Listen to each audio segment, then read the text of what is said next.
स्वागत है आप सभी का। पिछली कक्षा में हमने विभाज्यता के नियम सीखे थे और संख्याओं का यह पता लगाना सीखा था कि कौन सी संख्या अभाज्य है और कौन सी संख्या अभाज्य नहीं है, ये किस प्रकार ज्ञात कर सकते हैं। इसी कक्षा को विभाज्यता के नियमों पर आधारित प्रश्नों में हमने आगे बढ़ाते हुए आज जो हमने कक्षा ली है वो स्टार वाले प्रश्नों की ली है और इस तरह के प्रश्न परीक्षा में बहुत पूछे जाते हैं। बच्चों, बहुत आसानी से आप इन्हें हल कर पाओगे यदि आपको विभाज्यता के नियम आते हैं। वो संख्या पद्धति की कक्षा नंबर 2 वीडियो नंबर 2 में पढ़े हुए हैं। गणित हम जितना भी करेंगे बहुत सरल तरीके आप लोगों को बताऊंगा और जितने भी तरीके मैं आपको बताऊंगा वो किसी पर्टिकुलर सवाल के ऊपर काम नहीं करते हैं बल्कि सभी सवालों के ऊपर काम करते हैं। तो इस बात को ध्यान में रखते हुए, इस बात का विश्वास करते हुए कि मेरे बताए हुए तरीके आपको सारे सवालों में बराबर तरीके से काम आएंगे, आप वीडियो को आगे देखें, क्लास को लगातार देखते रहें। 364*93 यदि 11 से पूर्णतया विभाजित हो तो स्टार के स्थान पर क्या संख्या होगी। अब विभाज्यता के नियम क्या थे ये सीखने के लिए आप हमारी वीडियो नंबर 2 जो इसकी संख्या पद्धति की पड़ी हुई है उसको ध्यान से देखना, सारे याद हो जाएंगे। 364*93 फिर भी रिवाइज कर लेते हैं। एक एक संख्या छोड़ दीजिए। 3 + 4 + 9 टोटल हुआ 16। 6 + स्टार + 3 6 + स्टार + 3 टोटल हुआ 9। इसको सब्ट्रैक्ट कीजिए। 16 - 9 कितना है आपका 7। 16 में से 9 गया 7 बचा। अब यहीं पे मैंने नियम बता दिया था कि 0 11 22 33 या ऐसी ही कोई और संख्या बचती है तो ये संख्या आपकी 11 से पूर्णतया विभाजित हो जाएगी। तो यहाँ पे हमारे पास एक्स्ट्रा क्या हुआ 7, इसमें से 7 कम कर लेंगे तो 0 हो जाएगा, यानी कि जो स्टार बना हुआ है इसके स्थान पर क्या आएगा, यहाँ पे 7 आ जाएगा, आपका उत्तर आ जाएगा। मैं दूसरी संख्या लिख रहा हूं, आप मुझसे पहले करेंगे। आपने इसको समझ लिया होगा। संख्या बदल देते हैं यहाँ 1 3 6 3 स्टार 4। यदि 11 से पूर्णतः विभाजित हो तो स्टार के स्थान पर क्या आएगा। आप जल्दी कीजिए, मुझसे पहले कीजिए, उत्तर का मिलान अभी हो जाएगा। 1 6 स्टार 1 + 6 + स्टार टोटल आया 7। 3 + 3 + 6 टोटल आया 10। 10 में से 7 गया, कितना बचा 3। ये 3 आपके पास फालतू हुआ, बस ये 3 यहां रखा जाएगा और आपका आंसर आ जाएगा, यानी कि स्टार के स्थान पर क्या आएगा 3 आएगा। एक क्वेश्चन और करते हैं फिर आपका सवाल बदलेंगे। 3 6 4 6 स्टार 9 यदि 11 से पूर्णतः विभाजित हो तो स्टार के स्थान पर क्या आएगा। 3 6 4 6 स्टार 9, एक एक छोड़ दीजिए। 3 + 4 + स्टार 7। 6 + 6 + 9 कितना हो गया 21। 21 में से आपने 7 घटाया, आपके पास बचा 14। 14 और 7 21। अब यहां से अगर 3 कर दूं कम तो कितना आएगा मेरे पास 11, और 11 आती है संख्या पूर्णतया 11 से विभाजित हो जाएगी। तो स्टार के स्थान पर क्या रखना पड़ेगा मेरे बच्चों 3 रखना पड़ेगा। आपका उत्तर आ गया। 3 सवाल आपने कर लिए। अब आगे बढ़ते हैं। यदि ये संख्या 9 से पूर्णतया विभाजित हो तो स्टार के स्थान पर क्या आएगा। ठीक है बच्चों, तो 9 से विभाजित करने के लिए 6 + 3 6 4 6 स्टार 9। 9 से विभाजित का नियम क्या है, यदि संख्या के अंकों का योग 9 से विभाजित हो, 9 से विभाजित हो तो वह संख्या पूर्णतया 9 से विभाजित हो जाती है। ठीक है बच्चों, यही नियम हमारा काम करता है 3 में। यदि संख्या के अंकों का योग 3 से विभाजित हो तो वह संख्या 3 से पूरी तरह विभाजित हो जाती है। विभाज्यता के नियम की जो क्लास थी उसमें सब बताया गया था। चलिए फटाफट देखते हैं। स्टार के स्थान पर क्या आएगा। 3 और 6 9, 9 और 4 13, 13 और 6 19, 19 और 9 28। 28 के बाद ऐसी कौन सी संख्या है जो 9 के पहाड़े में आती है। तो बच्चों 9 × 27, 9 × 36। 36 जो है हमारा 9 के पहाड़े में पूरा पूरा आएगा, और 36 लाने के लिए हमें 28 में क्या क्या जोड़ना पड़ेगा 8 जोड़ना पड़ेगा। 28 और 8 36। तो स्टार के स्थान पर क्या आ गया आपका 8 आ गया। एक संख्या और देखते हैं, 6 4 3 7 स्टार 5। यदि 9 से पूर्णतः विभाजित हो तो स्टार के स्थान पर क्या आएगा? सेम टू सेम वही तरीका लगाना है। 6 4 3 7 स्टार 5, 6 और 4 10, 3 13, 13 7 20, 20 और 5 25। कि टोटल कितना आ गया इसका? 25। 25 के बाद कौन सी संख्या 9 के पहाड़े में आती है? तो 9 तिया 27। कितना आता है बच्चों? 27। कितना कम रह गया यहाँ पे? 2 की कमी रह गई और वो 2 ही हमारे स्टार के स्थान पर आ जाएगा। ठीक है बच्चों, इस तरह का सवाल परीक्षा में पूछा जाता है और इसमें कंफ्यूजन हो जाता है। कंफ्यूज मत होना, केवल विभाज्यता के नियम आपको याद हो तो ये सवाल आप आसानी से कर सकते हैं।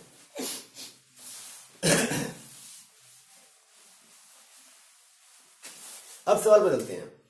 सवाल है 25 की घात 25 माइनस 1, 25 की घात 25 माइनस 1 को यदि 26 से विभाजित किया जाए, विभाजित किया जाए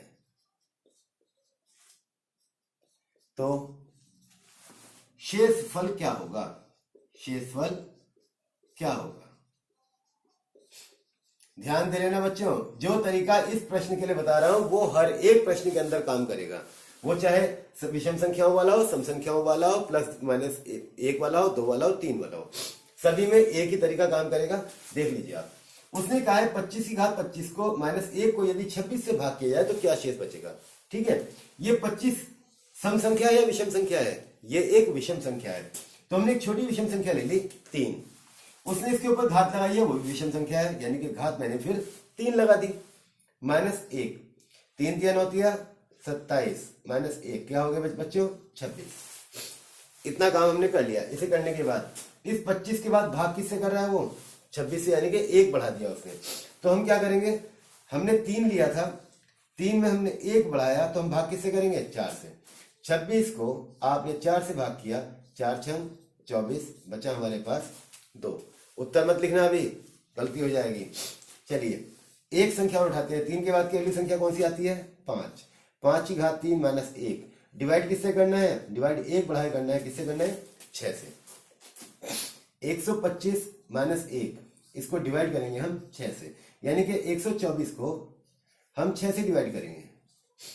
6 दूनी 12, हमारे पास शेष कितना बच गया? 4। यहां पे तो शेष बच रहा था 2, यहां बच रहा है 4। संख्या तो अलग अलग आ रही है ना? एक और करेंगे, 7 की घात 3 माइनस 1 डिवाइडेड बाई करेंगे 8। ठीक है, ये हो गया आपका 343 माइनस 1। इसको डिवाइड कैसे करना है आपको? 8 से, यानी कि 342 डिवाइडेड बाई 8। 8 चौक 32, बचा 2, उतार लिया 2, 8 दूनी 16, बचा क्या मेरे पास? 6 शेष। अब ध्यान से देखेंगे तीनों प्रश्नों को। जब मैंने 3 लिया तो शेष बचा 2, जब मैंने 5 लिया तो शेष बचा 4, जब मैंने 7 लिया तो शेष बचा 6, यानी कि हर बार एक कम शेष बच रहा है। 3 लिया तो 2 बचा, एक कम हो गया। 5 लिया तो 4 बचा, एक कम हो गया। 7 लिया तो 6 बचा, एक कम हो गया। तो 25 लिया तो क्या बचेगा? Very good very good very good, 24 शेष बचेगा। एक कम कर दिया, शेष बच गया। समझ में आ गया बच्चों? अब दूसरा सवाल लेते हैं। अच्छी तरह समझते हुए चलना, एक ही तरीके से सारे सवाल कर दूंगा। अब की बार क्वेश्चन चेंज हो गया है। अब लिखा है उसने 25 की घात 26 प्लस 1, 25 की घात 26 प्लस 1 को 26 से विभाजित किया जाता है तो क्या शेष बचेगा? देखो बच्चों, यहां पे घात कैसी संख्या कैसी है? विषम संख्या, मैंने ले ली 3। घात कैसी लग रही है? सम संख्या, तो घात लगा दी मैंने 2 प्लस 1, 3 तिया 9 प्लस 1, कितना आ गया हमारे पास? 10। भाग किससे करना है? 25 में 1 जोड़ के 26 आया, तो 3 में 1 जोड़ के आएगा हमारा 4। 4 से आपने डिवाइड किया 10 को, 4 दूनी 8, शेष क्या बचा आपके पास? 2। ठीक है बच्चों, आगे चेक करते हैं। अब लेंगे हम 5 की घात 2 प्लस 1, यानी कि 25 प्लस 1 कितना हो गया? 26। भाग किससे करना है? वेरी गुड, 1 बढ़ा दो, 6 से भाग कर दो, 6 चौक 24, बचा कितना? 2। एक संख्या और लेंगे 7 की घात 2 प्लस 1 डिवाइडेड बाई 1 बढ़ा के 8 से भाग करना है। Very good. 7 जमा 1 यानी कि 50। अब 50 को हम 8 से भाग करेंगे तो 8 छम 48। क्या बचा हमारे पास? 2। यहां भी 2 बचा, यहां भी 2 बचा, यहां भी 2 बचा, तो यहां कितना बचेगा? वेरी गुड, आप बिल्कुल सही कह रहे हैं बच्चों। कितना शेष बचेगा? 2 शेष बचेगा। सवाल का उत्तर आ गया। जितने भी सवाल इस तरह के ये छपे हुए आते हैं, ये 25 की घात 26 लिया था मैंने, लिखा हुआ आ गया 127 की घात 23 -1 और इस सबको डिवाइड करना है आपको 128 से। ठीक है, तो भी यही तरीका लगाना है आपको। अगर लिखा हुआ आ गया 36 की घात 36 प्लस 1 डिवाइडेड बाय 37, तो भी आपको यही तरीका लगाना है। किसी भी तरह का इनमें से कोई भी प्रश्न आ जाए इस तरीके का, तो आपको सेम यही तरीका अप्लाई करना है। ठीक है मेरे बच्चों। अब इस कक्षा में हमने जिन सवालों के ऊपर चर्चा की, इसके साथ साथ एक प्रश्न और उठा लेते हैं। 2 क्रमागत विषम संख्याओं का अंतर सदैव किस बड़ी से बड़ी संख्या से विभाजित होगा। ध्यान दिलाना मेरे बच्चों, सवाल क्या लिखा हुआ है? क्रमागत विषम संख्याओं का अंतर, विषम संख्याओं के वर्गों का अंतर, विषम संख्या के वर्गों का अंतर। ठीक है बच्चों, 2 क्रमागत विषम संख्याओं के वर्गों का अंतर सदैव किस बड़ी से बड़ी संख्या से विभाजित होगा। क्रमागत विषम संख्याएं 1, 3, 5, 7, 11, 13, ऐसी ये सारी संख्याएं चलती है, कैसी कहलाती हैं? 7, 9, 11, 13, ये सारी संख्या क्या कहलाएंगी? विषम। पहली 2 उठाओ, 3 का वर्ग माइनस 1 का वर्ग, यानी कि 3 3 9 माइनस 1 कितना आ गया आपके पास? 8। 5 का वर्ग माइनस 3 का वर्ग, 5 पंजे 25 माइनस 9 कितना आ गया आपके पास? 16। 7 का वर्ग माइनस 5 का वर्ग, 7 7 49 माइनस 5 पंजे 25 कितना आ गया आपके पास? 24। उसने कहा किस बड़ी से बड़ी संख्या से पूर्णतः विभाजित होगा, तो किससे विभाजित होगा बच्चों? 8 से। 8 दूनी 16, 8 से 24, अब की बार 32 आएगा, फिर आपके पास 40 आएगा। ठीक है, समझ में आया? चलिए, ये सवाल इस तरह ना होके अब दूसरी तरीके से पूछ सकता है। तरीका यही इस्तेमाल करना है हमें। वो कह सकता है विषम संख्याओं की जगह पे उसे लिख दिया सम संख्याएं। क्या लिख दिया यहाँ पे? अब सम संख्याएं। 2 क्रमागत सम संख्याओं का अंतर सदैव किस बड़ी से बड़ी संख्या से विभाजित होगा। अब सम संख्याएं क्या होती हैं? 2, 4, 6, 8, 10 और इसी तरह आगे बढ़ते चले जाएंगे। 2 उठाइए, 4 का वर्ग माइनस 2 का वर्ग, 4 चौक 16 माइनस 4 कितना है आपके पास? 12। 6 का वर्ग माइनस 4 का वर्ग, 6 चौक 6 छंग 36 माइनस 16 कितना है आपके पास? 20। 8 का वर्ग माइनस 6 का वर्ग, 8 64 माइनस 6 छंग 36 कितना है आपके पास? 14 में से 8 6 गया, 8 बचा और 5 में 3 गया 2 बचा। अब देखिए यहाँ 12 है, यहाँ 20 है और यहाँ 28 है। ये भी 4 के पाड़े में आएगा, ये भी 4 के पाड़े में आएगा और ये भी 4 के पाड़े में आएगा। तो इसका उत्तर क्या होगा आपका? 2 क्रमागत विषम सम संख्याओं के वर्गों का अंतर, 2 क्रमागत सम संख्याओं के वर्गों का अंतर सदैव 4 से विभाजित होगा। सदैव की बात करता है। ठीक है बच्चों, सदैव। अब इसके बाद सवाल चेंज करते हैं। जितने भी सवाल बता रहा हूं ये संख्या पद्धति है, और संख्या पद्धति में आपको थोड़ा सा अगर ध्यान दे लेंगे तो आपका बाकी गणित बहुत आसान हो जाएगा। आगे प्रतिशतता आएगी, लाभ हानि आएगी, और आपका रेलगाड़ी के प्रश्न आएंगे और धारणाओं आएगी। सब एक एक फार्मूले से पूरी चैप्टर सॉल्व करवा दूंगा। ठीक है बच्चों, ज्यादा फार्मूले याद नहीं कराऊंगा, एक एक फार्मूला, सिर्फ एक फार्मूला प्रतिशतता में, सिर्फ एक फार्मूला लाभ हानि के अंदर पूरे चैप्टर सॉल्व हो जाएंगे। ठीक है, चलिए। अब प्रश्न क्या आता है हमारा? 3 क्रमागत विषम संख्याओं का योग, संख्याओं का गुणनफल सदैव किस संख्या से विभाजित होगा।